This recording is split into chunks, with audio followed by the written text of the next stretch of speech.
नमस्कार दोस्तों, मैं आपका अपना ब्रजकिशोर तिवारी। आज बहुत महत्वपूर्ण दिन है।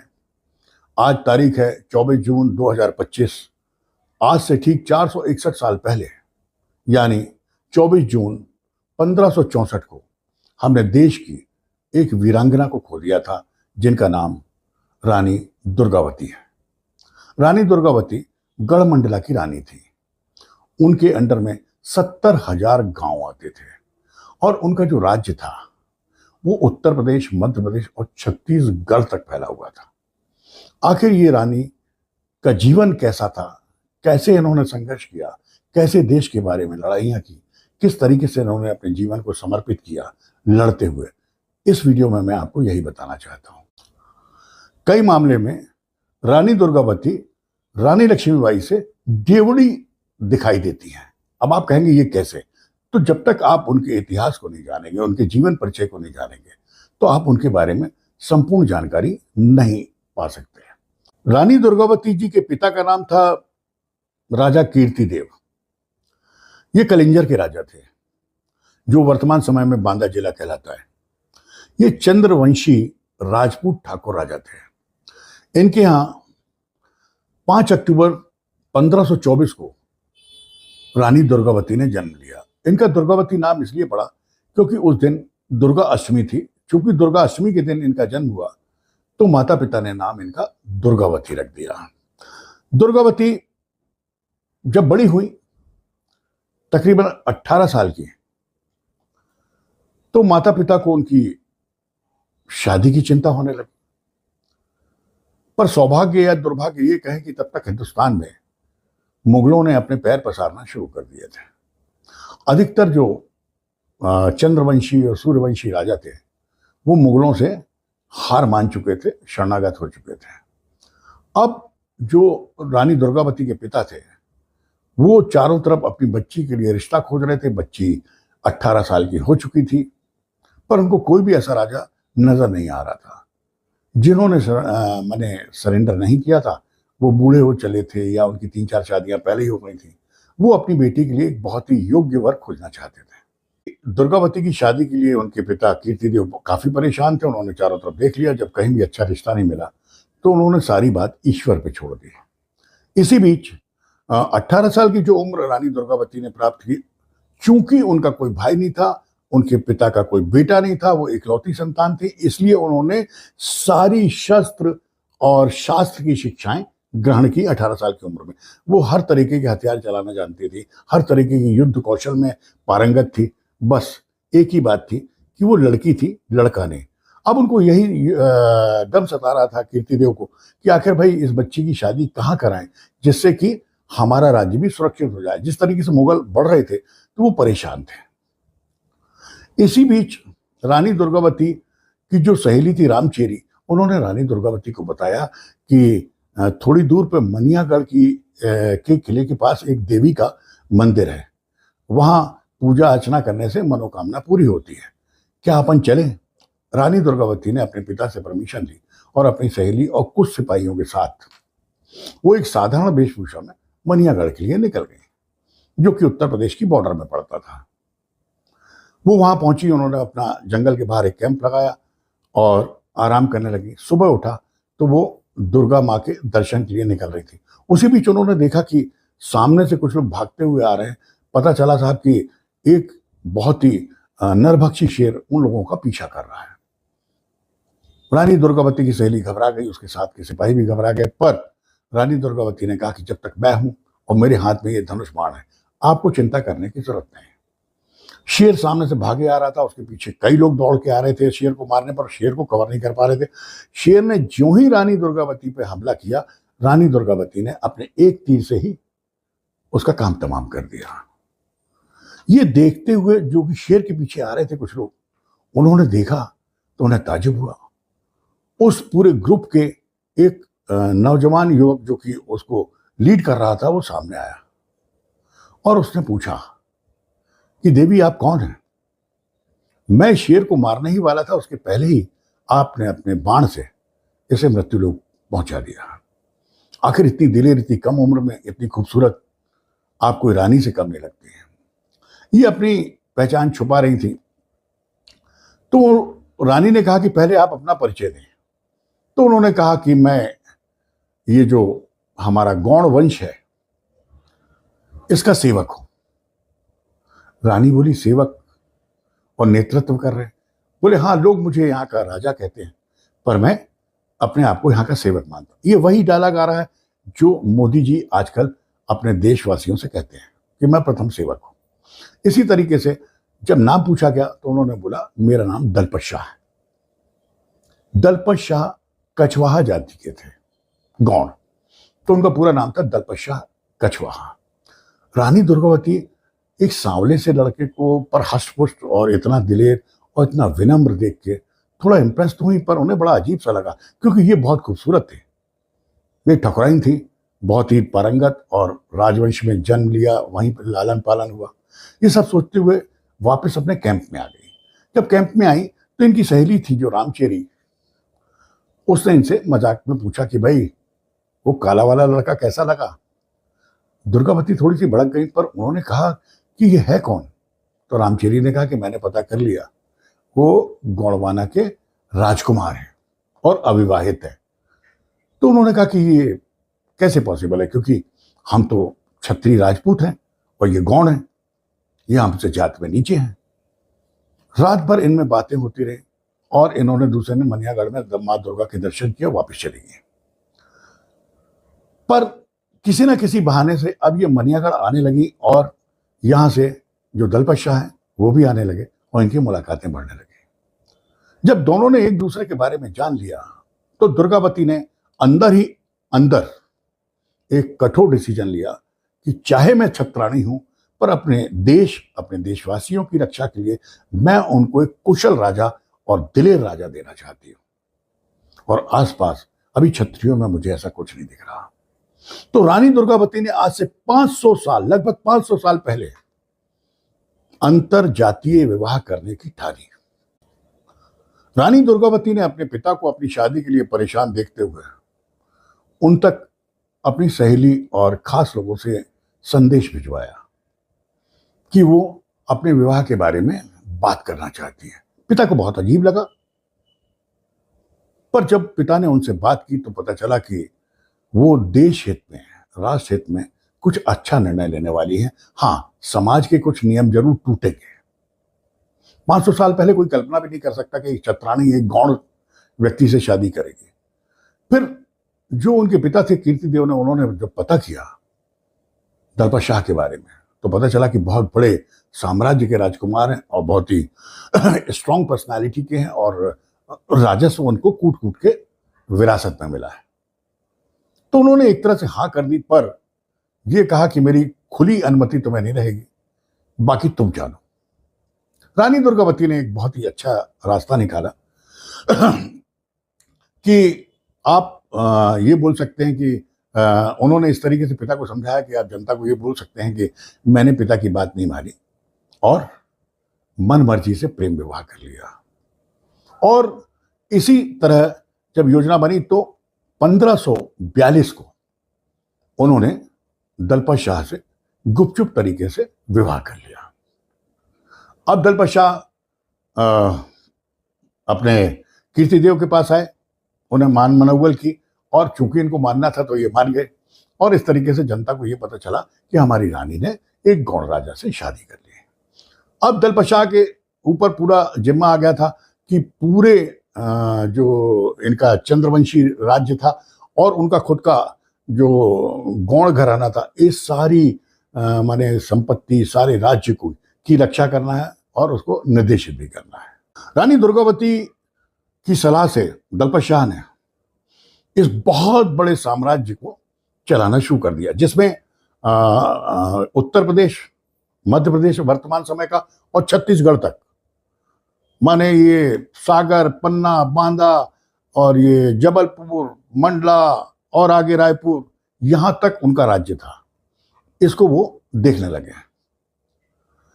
3 साल बाद उनका एक बहुत ही प्यारे से बच्चे ने जन्म लिया जिसका नाम था वीर नारायण। बहुत अच्छी जिंदगी चल रही थी। एकाएक ये 1550 के आसपास की बात है, दलपत शाह की तबीयत बिगड़ने लगी राज्य के सारे वैद्य और जो भी जानकार लोग थे सभी इकट्ठे हुए। रानी दुर्गावती बहुत चिंतित हो गई, क्योंकि उनको मालूम था कि जिनके सहारे ये दोनों राज्य मिलकर चल रहे थे वो बीमार हुए, अगर उनको कुछ हुआ तो क्या होगा। पर जो कहते हैं कि ईश्वरीय डिसीजन के आगे उसकी कोई भी माने कुछ कर नहीं सकता। और इस तरीके से क्या हुआ कि 1550 में दलपत शाह की एक लंबी बीमारी के बाद मृत्यु हो गई। अब राजपूताना परंपरा के अनुसार रानी दुर्गावती को जो भी वहां के सलाहकार थे उन्होंने कहा कि महारानी अब आपको अपने पति के शव के साथ जौहर करना पड़ेगा, यही हमारे यहाँ की परंपरा है। पर मृत्यु के पहले दलपत शाह एक और हमारी कुरीति को बदल चुके थे। उन्होंने रानी दुर्गावती से वचन लिया था कि मेरी मृत्यु के बाद तुम मेरे साथ जौहर नहीं करोगे, बल्कि पुत्र को राजा बनाकर और उसकी सलाहकार बनकर दोनों प्रदेशों की राज्य को सुचारू रूप से चलाओगे। यहाँ की जनता को अपने निर्देशन की बहुत आवश्यकता है, और देखो दुर्गावती मुझे तुम पर भरोसा है। और ये वचन दुर्गावती दे चुकी थी, इसलिए उन्होंने अपने वरिष्ठ सलाहकारों को कहा कि मैं अपने पति को वचन दे चुकी हूं, इसलिए मैं जौहर नहीं करूंगी। आज से जो हमारा पुत्र है वीर नारायण, वो राजकुमार घोषित किया जाता है और मैं उसकी सलाहकार, और हम मिलके इस राज्य को चलाएंगे। दूसरी ओर मुगल अपने साम्राज्य की बढ़त बनाए चल रहे थे। वो छोटे छोटे राजाओं और कस्बों पर अपना अधिकार जमाते जा रहे थे हिंसा से। और इसी तरीके से उन्होंने उत्तर प्रदेश के एक और कस्बे के राजा वीरभान चंदेल पर आक्रमण किया। वीरभान चंदेल चूंकि रानी दुर्गावती के पिता कीर्तिदेव के अच्छे मित्र थे, तो वो रातों रात भाग के कीर्तिदेव के पास आए और कीर्तिदेव ने उन्हें शरण दे दी। तब तक मुगलों को यह नहीं मालूम था कि कीर्तिदेव नाम के कोई बुंदेली राजा हैं और उनका इतना माने बड़ा साम्राज्य है। अब उन्होंने शरण दे दी साहब, तो मुगल वीरभान का पीछा करते करते यहाँ अपने चंदेल वंशी कीर्ति देव के वहाँ महल तक पहुंच गए। जब वहां तक पहुंचे तो उन्होंने कहा कि अब तो हम इस पे कब्जा करेंगे साहब। अब युद्ध शुरू हो गया। 1556 के आसपास की बात है साहब, बहुत जोरदार युद्ध हुआ। मुगलों में जो एक आदत थी कत्लेआम और धर्म परिवर्तन कराने की, ये बात ना मानने पर वो राजा को जान से मार देते थे। और जो शेर शाह सूरी था और उसका बेटा इस्लाम शाह, इन दोनों ने मिलकर कीर्तिदेव के महल पे कब्जा कर लिया और उनको मौत के घाट उतार दिया। रानी दुर्गावती को जब ये पता चला तो वो बहुत सदमे में आ गए। पर उन्होंने सोच लिया कि अब शायद बाकी जिंदगी मुझे इन मुगल आक्रमणकारियों से ही लड़ना है। मृत्यु के बाद रानी दुर्गावती ने अपनी मृत्यु तक मुगलों व अन्य से तकरीबन 51 युद्ध लड़े और 51 के 51 युद्ध जीते। क्षमा करें, यह इतिहास हिंदुस्तान की किसी भी वीरांगना के साथ नहीं जुड़ा है। 52वां युद्ध उनका हुआ आसफ खां के साथ। जब आसफ खां, जो कि अकबर का भेजा हुआ एक सेनापति था, वो तकरीबन अपने साथ 3000 सैनिक लेके और गढ़मंडला को जीतने के लिए निकला। जब ये पता चला तो उस समय रानी दुर्गावती के पास मात्र 300 सैनिक थे। वो भागते हुए जबलपुर, जो वर्तमान जबलपुर है, और मंडला की ओर जाने के लिए निकली। रास्ते में उनको जो लोग भी मिलते थे उनको साथ लेती थी। करते करते करते उनके पास 1500 सिपाही हुए। 1500 सिपाही लेके उन्होंने आसफ खां की सेना पे, जो तकरीबन 10,000 से ऊपर थी, उस पर हमला कर दिया। इतना मारकाट मचा कि आसफ खां हैरान रह गया। उसे विश्वास ही नहीं हुआ कि एक महिला इस तरीके से कर सकती है। पर आप तो जानते हैं मुगलों की नीयत, वो योद्धा की दृष्टि से कम और एक महिला की दृष्टि से ज्यादा देख रहा था। उसके सिपह सलारों ने बताया कि साहब अगर हम इसको जीतते हैं तो एक खूबसूरत महिला भी आपको मिलेगी। और ये खबर हमारी रानी दुर्गावती के जासूसों ने हमारी रानी को भी बता दिया। उनने भी तय कर लिया कि साहब जीते जीते तुम मेरे शरीर को नहीं छू पाओगे। युद्ध ने एक नया रूप ले लिया। अब रानी ने कहा कि हमारे पास सैनिक तो कम है और ये सुबह तक तोप भी ले आएगा, क्योंकि ये पता चला था कि आसफ खां के पीछे तोप खाना भी चल रहा है, जिसमें उसके पास 10 तोपें थी।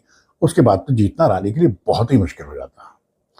तो उन्होंने अपने सैनिकों को एक सलाह दी कि जबलपुर के पास नर्मदा नदी, गौर नदी और नरई नाला, 3 तरफ से पानी जहां घिरा हुआ है, कुछ ऐसा अपन दिखाएं कि हम भाग रहे हैं हार के, तो मुगल सैनिक हमारे पीछे भगेंगे, और जब ये तीनों नदियों के बीच में फंस जाएंगे तब हम इनको मार के अपनी जीत हासिल कर लेंगे। और वही किया इन्होंने। ये शो किया कि हम हार रहे हैं और ये पीछे भागी, और मुगल सैनिक बड़े खुश होके कि हमें जिंदा रानी को पकड़ना है, और इन्होंने उनके चक्रव्यूह में फंस गए।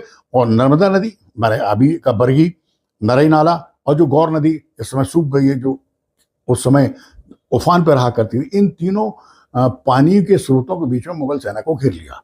और जिस तरीके से इन्होंने ताबड़तोड़ उनका संहार करना शुरू किया, शायद हमारे जो मैथोलॉजिकल और जो हिस्ट्री है, जो हमारी माँ काली है धार्मिक ग्रंथों में, वैसा रूप धर के इन्हें मारना शुरू कर दिया। मुगल किसी भी कीमत में रानी दुर्गावती को जिंदा चाहते थे, और रानी दुर्गावती चाह रही थी कि किसी भी कीमत में इनको खत्म करके मैं जिंदा रह के अपने राज्य का निर्देश करूं।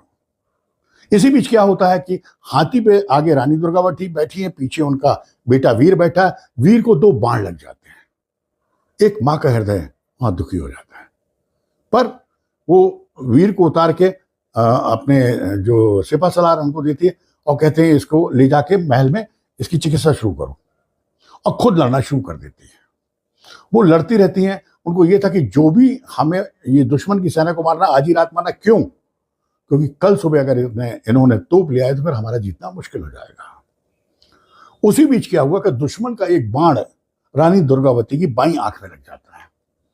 वो बड़ी हिम्मत से उस बाण को निकालती है, जिसके साथ उनकी आंख निकल जाती है और वहां से खून बहना शुरू हो जाता है। एक आंख से रानी दुर्गावती लड़ रही थी, तलवार से, धनुष बाण से, जो भी बन रहा था वो मर्दों से भी जाके कई गुना ऊपर जाके वो युद्ध लड़ रहे थे।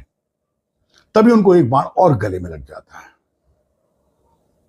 अब उनको लगता है कि मेरी मृत्यु सुनिश्चित है। रानी दुर्गावती ने अपनी आंखों के सामने अपनी मृत्यु का तांडव देखा, और उसके आदेश को समझ के वो समझ गए कि अब मेरा बचना मुश्किल है। तो वो हाथी से नीचे उतरी और अपने सिपा सलार आधार सिंह को कहा, आधार, मेरे शरीर से जो ये खून बह रहा है, ये खून ने मेरी जिंदगी बह रही है।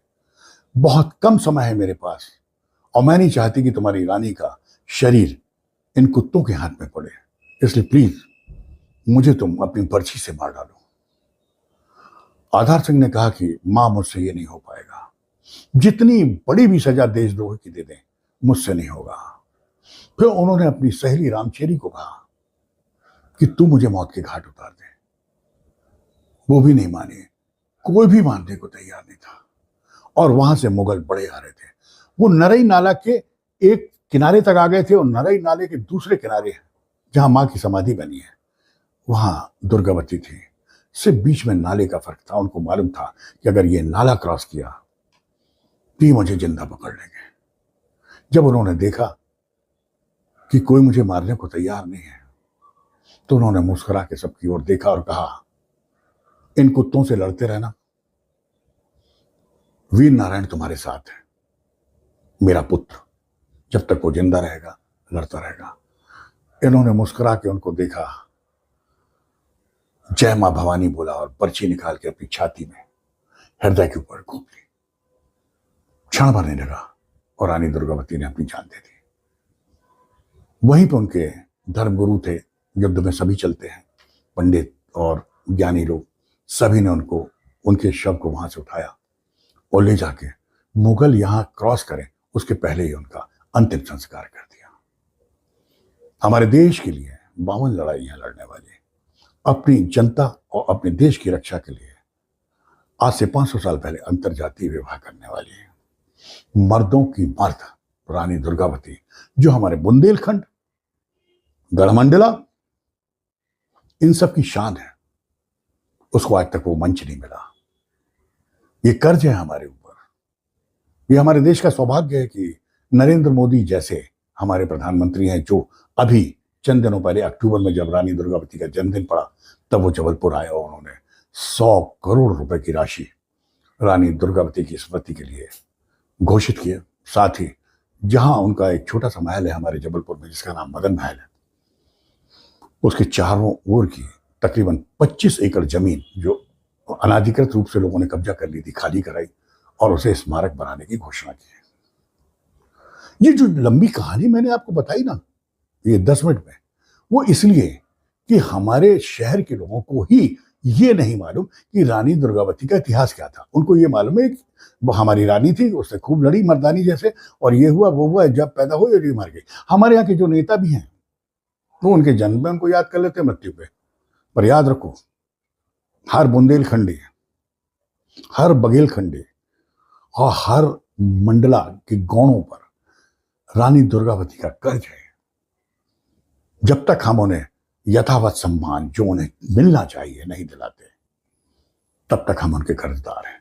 और मैं ब्रजकिशोर तिवारी फिल्म इंडस्ट्री से हूं, अभी अभी मैंने राजनीति भी ज्वाइन की है, और आपको विश्वास दिलाता हूं कि अगर मुझे यह मौका मिला स्टेट गवर्नमेंट की तरफ से, सेंट्रल गवर्नमेंट की तरफ से या बॉलीवुड की तरफ से, तो आप सबका कर्ज उन पर एक शानदार फिल्म बना के मुगले आजम की टक्कर के, छोटे मोटे रहे, उनका कर्ज हम उतार देंगे।